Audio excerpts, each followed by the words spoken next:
국회에서의 일방적인 법안 처리가 계속되고 있습니다. 국회가 국가 경제와 국민 전체를 생각하기보다는 특정 정당과 진영의 이해관계만 대변한다는 국민과 기업의 하소연도 날로 커지고 있습니다. 오늘 국무회의에서는 지난주에 이어 또다시 야당이 일방적으로 통과시킨 법안들에 대한 제2요구안을 심의하게 됩니다.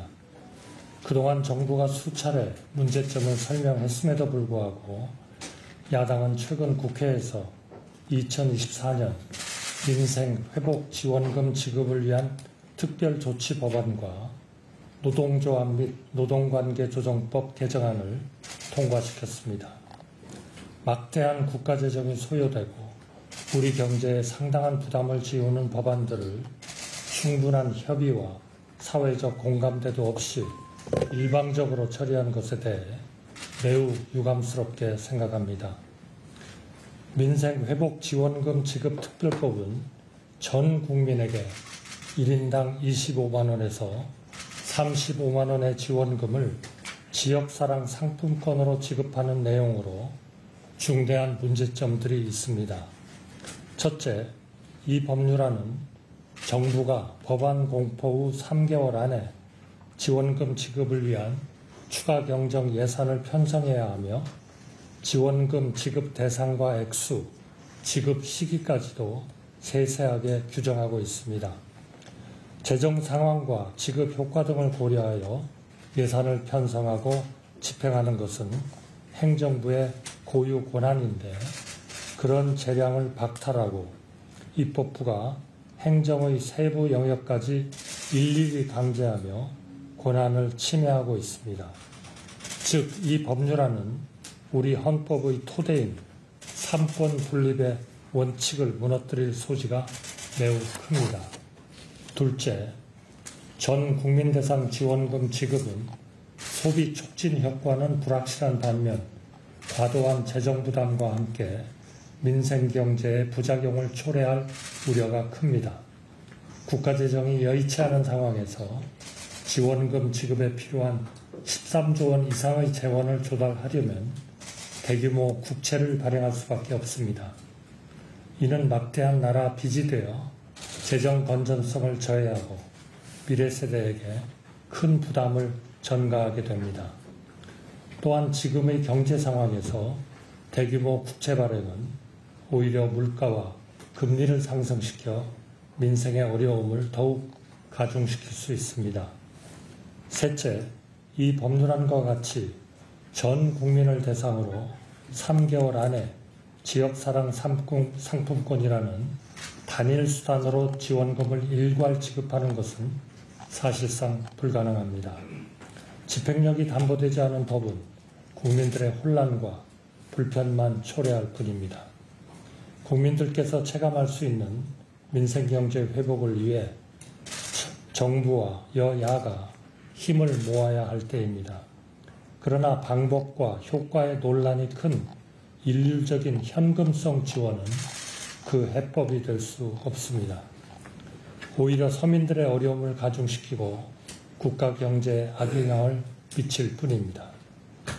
정부는 약자 복지를 국정 운영의 핵심 기조로 삼고 기준 중위소득 3년 연속 역대 최대폭 인상, 4인 가구 생계급여를 올해 255만 원 인상한 데 이어 내년에도 141만 원 추가 인상, 25조 원 규모의 소상공인, 자영업자 대책 시행 등 사회적 약자 보호와 민생 안정을 위해 최선을 다하고 있습니다.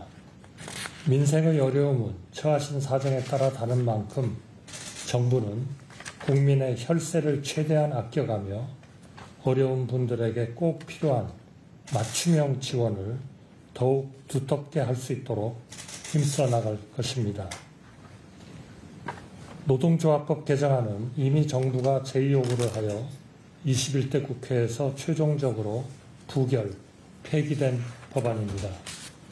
사용자의 범위를 모호하게 확대하여 헌법상 죄형 법정주의의 명확성 원칙에 위배되며 노동쟁의 대상을 무리하게 확대하여 노사 간 대화와 타협보다는 실력 행사로 문제를 해결하려는 경향을 강화시킬 우려가 컸습니다.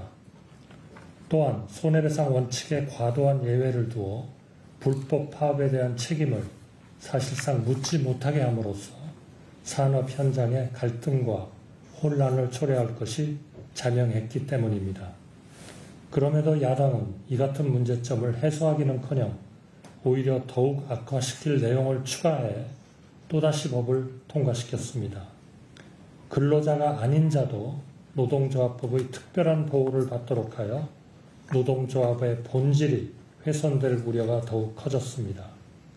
또한 손해배상 제한 범위가 더욱 확대되어 불법 파업으로 인한 피해가 사용자와 국민들께 고스란히 전가될 것입니다.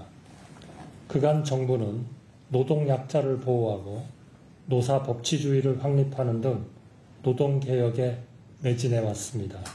그 결과 파업으로 인한 근로 손실일수가 역대 최저치로 떨어졌으며 노사분규 지속일수도 획기적으로 감소하였습니다. 노동조합법 개정안은 어렵게 이룬 이 같은 성과를 무너뜨릴 위험이 큽니다. 파업을 부추기고 불법까지 보호함으로써 노사법치는 다시 역행하고 기업은 절망하는 심각한 경제, 사회적 위해가 될 것입니다. 이에 오늘 국무회의에서는 국무위원들과 함께 진정 민생과 국가 경제를 위한 길이 무엇인지 깊이 숙고하여 두 법안에 대한 제2요구안을 심의토록 하겠습니다. 정부는 제79년 광복절을 맞이하여 특별 사면 등을 실시하는 안건을 오늘 국무회의에 상정합니다. 이번 사면은 어려운 대내외 여건 속에서 우리 경제의 활력을 불어넣고 서민들의 재기를 도모하는 데 중점을 두고 각계의 의견을 폭넓게 수렴하여 사면의 대상과 범위를 신중하게 결정하였습니다. 특히 민생경제 회복을 지원하고자 중소기업인과 소상공인, 운전업 종사자 등 41만여 명에 대한 행정제재를 감면하였으며 경제인들도 엄선하여 사면 대상에 포함하였습니다. 이번 광복절 특사를 통해 우리 사회의 통합과 화합의 계기를 마련하고 민생경제 회복에 이바지할 수 있기를 기대합니다. 국제사회의 중재 노력에도 불구하고 중동 지역의 위기감이 고조되고 있습니다. 외교부는 관련 동향을 면밀히 모니터링하고 위험이 예상되는 국가에 체류 중인 우리 국민의 안전관리에 만전을 기해 주시기 바랍니다. 산업부, 해수부 등은 원유 수입 등 수출입 영향 최소화를 위해 관련 기업들과 긴밀히 소통하고 기업들의 애로 해소 및 물류 지원에 최선을 다해 주시기 바랍니다. 최근 코로나19가 재확산 조짐을 보이고 있습니다. 전문가들은 현재 유행하는 감염이 중증도를 높이지 않는다고는 하나 어르신을 포함한 고위험군들 분들에게는 영향을 줄 수 있습니다. 보건복지부, 질병청 등 관계부처에서는 고위험군 보호를 위해 감염 취약시설을 철저히 관리해 주시고 치료제, 백신, 자가진단 키트 등 의료 자원 수급 관리에도 만전을 기해 주시기 바랍니다. 국민들께서도 손 씻기, 주기적 환기, 유증상 시 마스크 착용 등 일상 방역 수칙을 잘 지켜주시기를 간곡히 당부드립니다. 감사합니다.